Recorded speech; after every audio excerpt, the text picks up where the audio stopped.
Hello students, today we are discussing about the cavitation problem which is occur in the turbines. So what is the cavitation? The cavitation is a formation of the vapor bubbles in the liquid flowing through any hydraulic turbine. So cavitation occurs when the static pressure of the liquid falls below its vapor pressure, and the cavitation is mostly likely to occur near the fast moving blades of the turbine in the exit region of the turbines. You see in this images, there's a draft draft tube, leading edge cavitation. Uh, this is the blades, and the cavitation occur on the leading edge of the turbine blades. There is a traveling bubble cavitation, the draft tube swirling, and the interblade vortex cavitation. So cavitation is the problem, big problem which is occur in the turbine, and this is happen because of the vapor bubbles in the liquid and when there is flowing through the hydraulic chair. So next we discuss about the what is the main causes of the cavitation. So cavitation is the formation and the collapse of the small vapor cavities or bubbles in the liquid. तो cavitation mainly होता क्या है, small vapors होती है या bubbles आप कह सकते हैं in the liquid. It is usually occur when the liquid is subjected to a change of the pressure such that the pressure goes lower than the liquid vapor pressure. तो जब कि क्या होगा कि लिक्विड के अंदर जब टर्बाइन वर्किंग में है तो जो चेंज ऑफ द प्रेशर होगा जो उस लिक्विड के अंदर चल रहा है तो उसकी वैल्यू कब हो जाए, उसकी स्टैटिक प्रेशर की वैल्यू लो, उसके लिक्विड वेपर प्रेशर से भी लो हो जाए. तो इन दैट केस में क्या होता है, लिक्विड वेपर बबल्स बनती है और जो वेपर बबल्स बनती है वो जाके किसको हिट करती है, वो टर्बाइन की ब्लेड्स को जाके हिट करती है और जिसकी वजह से क्या होता है, कैविटेशन फॉर्म होता है.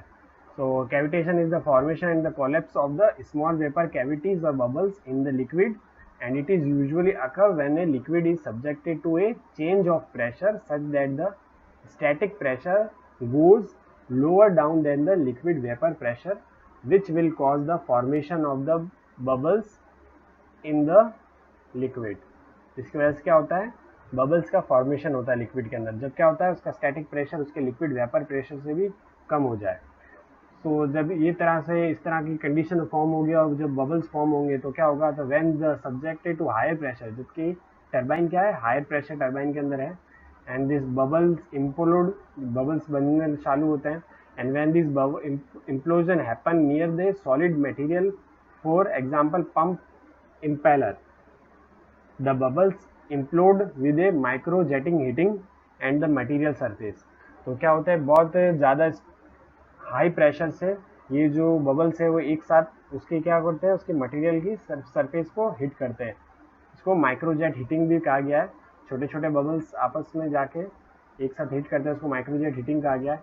So the microjet, this imagine the microjet to be like a short and intense force which hit an extremely tiny part of the material and causing the material to be eroded away, and repeated burst of the microjet will cause the further erosion which spreads and ultimately result in the catastrophic equipment failure.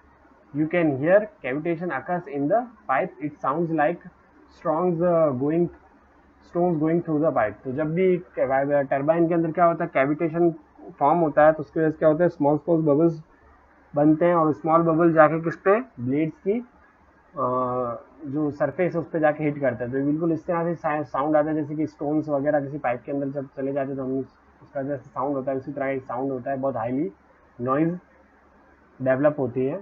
और ये धीरे धीरे क्या करते हैं, ये बहुत ज़्यादा स्पीड के अंदर बहुत सारे बबल्स लगातार हिट करते रहते हैं. उसकी वजह से क्या करती है, उसकी सरफेस इरोड होने लग जाती है टर्बाइन के ब्लेड्स की और अदर पार्ट्स की. तो इसी को क्या कहते हैं, कैविटेशन, टर्बाइन के अंदर कैविटेशन. इसके अलावा एक साइंटिस्ट है थोमा, जिन्होंने एक सजेशन दिया था फॉर द कैविटेशन. तो थोमा सजेस्टेड ए डायमेंशन लेस नंबर कॉल्ड थोमा कैविटेशन नंबर. एक थोमा कैविटेशन फैक्टर उन्होंने दिया सिग्मा से. इसकी वैल्यू होती है sigma is equal to H A minus H V minus H S divided by capital H. Here the H A is equal to atmospheric head pressure, H V is equal to vapour pressure and H S is equal to suction pressure at the outlet section of the turbine. तो और divided by H. H क्या होता है, is the net head of the turbine. तो इन सब की value put करेंगे तो हमको किसकी वैल्यू मिल जाएगी, सिग्मा, जिसको क्या थोमा कैविटेशन फैक्टर कहते हैं. और तो इसके अलावा उन्होंने फ्रांसिस टरबाइन और प्रॉपर टरबाइन के लिए अलग अलग फार्मूला दिए थे.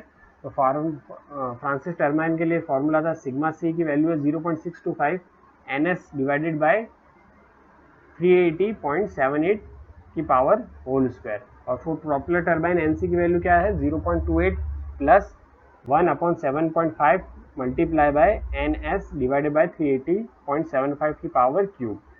तो NS की वैल्यू जो होती है NS is equal to the specific speed. या NS की वैल्यू क्या आती है, स्पेसिफिक स्पीड. स्पेसिफिक स्पीड कैसे निकालते हैं हमने पिछले वीडियोस में पढ़ चुके हैं. तो अब इन सब की वैल्यू पुट करके हमको किसकी वैल्यू मिलेगी, प्रॉपेलर और फ्रांसिस टरबाइन के लिए NC की वैल्यू मिलेगी. तो द वैल्यू ऑफ सिग्मा, ये वैल्यू ये रही सिग्मा की value. The value of sigma from equation 1 is compared with the value of sigma C from the equation 2 and equation 3. अब क्या होगा, अगर वैल्यू जो है, जो सिग्मा की वैल्यू है जो इक्वेशन 1 से मिल रही है, उसकी वैल्यू ग्रेटर देन है सिग्मा सी से, तो cavitation will not occur in the turbine.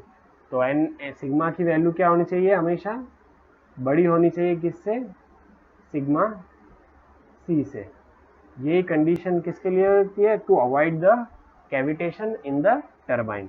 और दोनों की इक्वेशन हमारे पास है प्रॉपेलर और फ्रांसिस टरबाइन की. उससे हम निकाल सकते हैं कि टरबाइन में कैविटेशन होगा या नहीं होगा. नेक्स्ट क्या होता है, कैविटेशन के इफेक्ट्स क्या क्या है. तो what is the main effects of the cavitation. तो सबसे बड़ा जो इसका इफेक्ट होता है वो क्या होता है कि ये बॉडी को डैमेज करेगा, जो इंटरनल पार्ट्स है टरबाइन के उनको डैमेज करेगा. तो फर्स्ट ऑफ द इफेक्ट क्या होता है इसका, material erosion. The formation of the vapour bubbles in the cavitation is not a major problem. तो वेपर बबल्स का फॉर्मेशन होना कोई बड़ी प्रॉब्लम नहीं है, मेजर प्रॉब्लम नहीं है. But because of this vapour bubbles it is collapse of the this itself, but the collapse of these bubbles generate the pressure waves which can be of high frequency and causing damage to the machinery. तो जब क्या होता है ये bubbles बनते हैं, तो bubbles बनेंगे वो एक प्रॉब्लम नहीं है, लेकिन जब ये बबल्स क्या होते हैं कोलैप्स होते हैं, तो ये बबल कोलैप्स होते हैं, उसकी वजह से क्या होता है हाई प्रेशर वेव्स डेवलप होती है. और ये हाई प्रेशर वेव्स जाके किससे टकराती है, टरबाइन की इंटरनल पार्ट से. तो जो ये हाई प्रेशर वेव है ये एक बहुत बड़ी प्रॉब्लम है टरबाइन के लिए. और जब ये इससे टकराती है तो ये क्या करती है, उसकी बॉडी को इरोड करती है. तो the bubble collapsing near the machine surface are more damaging and cause erosion on the surface are called cavitation erosion. You see in this figure, ये this surface erosion is occur on the blade edge surface. जैसा हमने पिछले slide में देखा था कि कैसा होता है एज के ऊपर, ब्लेड की एज के ऊपर भी ये क्या सीधी हिट करती है. तो सबसे पहले कहाँ पे एरोजन होना शुरू होगा, एज के ऊपर. और ये देखिए आप पूरी तरह से इसकी ये बॉडी इरोड कर दी है टरबाइन के ब्लेड की. So the collapse of the smaller bubbles create a high frequency wave than the larger bubbles. तो जो smaller bubbles होंगे वो ज़्यादा frequency wave बनाएंगे as compared to the large bubbles. So smaller bubbles are more determinant to hydraulic machine. तो ज़्यादा बड़ी problem क्या है, smaller bubbles, जो छोटे छोटे bubbles बनते हैं वो ज़्यादा बड़ी problem है टरबाइन के केस में. इसके अलावा अदर बैड इफेक्ट्स क्या होते हैं कैविटेशन के. अदर बैड इफेक्ट क्या होते हैं, तो नॉइज़. ऑब्वियसली बात है जब ये बहुत ज़्यादा अंदर बनेंगे तो ये क्या होंगे, उसकी बॉडी से टकराएंगे, हिट करेंगे बबल्स और कोलैप्स होंगे. तो उसकी वजह से क्या होगी, एक हाईली बहुत ज़्यादा नॉइज़ होने लग जाएगी, जैसे कि स्टोन से वगैरह, जैसे कुछ टर्बिडिटी टरबाइन के अंदर आ गई, इस तरह से फील होगा. तो ये बहुत ज़्यादा नॉइज़ बनाएंगे. Because of this noise effect उसके अंदर बहुत ज़्यादा वाइब्रेशन होगा टरबाइन के अंदर, तो हाईली वाइब्रेशन होगा और उसका फ्लो कैसा होगा, डिक्रीज हो जाएगा, इक्विपमेंट फेल भी हो सकता है। इसके अलावा क्या हो सकता है, power consumption of increase the power consumption of the machinery, तो मशीनरी का पावर कंजप्शन रेट भी बढ़ सकती है और एफिशिएंसी क्या होगी मशीन की कम होती जाएगी, और हमको जो रिजल्ट जितना चाहिए था टरबाइन से उतना हमको आउटपुट रिजल्ट भी नहीं मिलेगा। तो ये सब क्या होता है bad effect of the cavitation.